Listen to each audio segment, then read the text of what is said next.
So Detroit originally started as I think it was a French outpost known as Detroit. Wow. And that was back in the 1700s?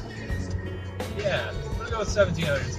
And so it was contested in the French-American War, maybe. Maybe. But, as time went on, after things,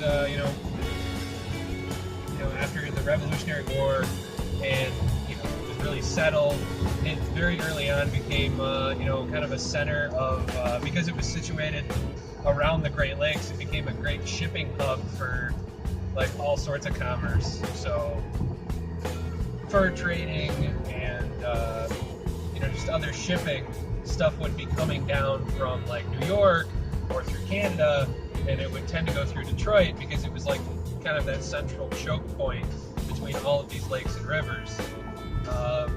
Moving on into the modern age, Detroit became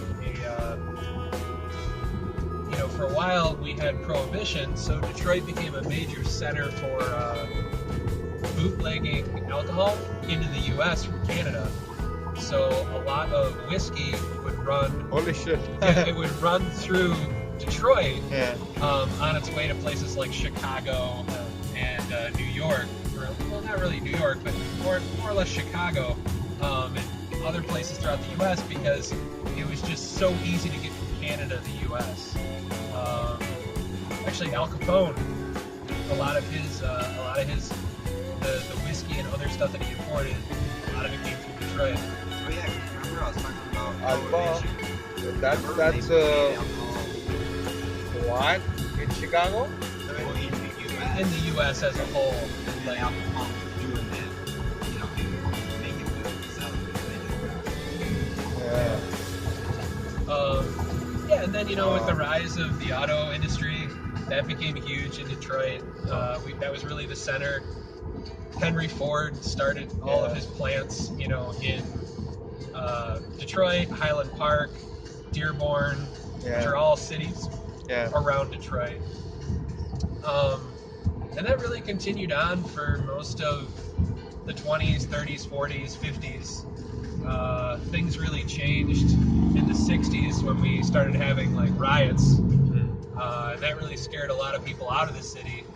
So you saw this like steady decline after the 1960s when Detroit started people started moving out of Detroit like in large droves. At that point, the city was really kind of slowly going downhill until you got into the 90s and early 2000s, which were really like the darkest times for the city of Detroit. Yeah. Eventually, as we moved closer to 2010, some of the corruption started, kind of getting taken care of throughout the city, and more people started moving in and developing the city. And ever since then, the past 10 years have just been a steady year-over-year growth, and Detroit is kind of like it's kind of being reborn in a way. So, like for example, the place that we're going to now, this warehouse in Hamtramck, would have been a really dicey area probably 10 years ago, but now it's pretty safe. It's a safe place to go. I would, I'm not going to worry about parking my car there or anything like that. Before it would have been kind of I don't know, but so that's Detroit in a nutshell. Like people really think as Detroit, like downtown is pretty unsafe at night and all. Yeah. It's that's definitely the perception that I know. I don't know what the rest of the world thinks, but I know the rest of the U.S. at least thinks that Detroit's very scary and unsafe. But it's really not too bad. There are very unsafe spots, but not all of it. Wow. I mean, not the majority of it, really. But I mean, even some of the more unsafe spots, you gotta be smart.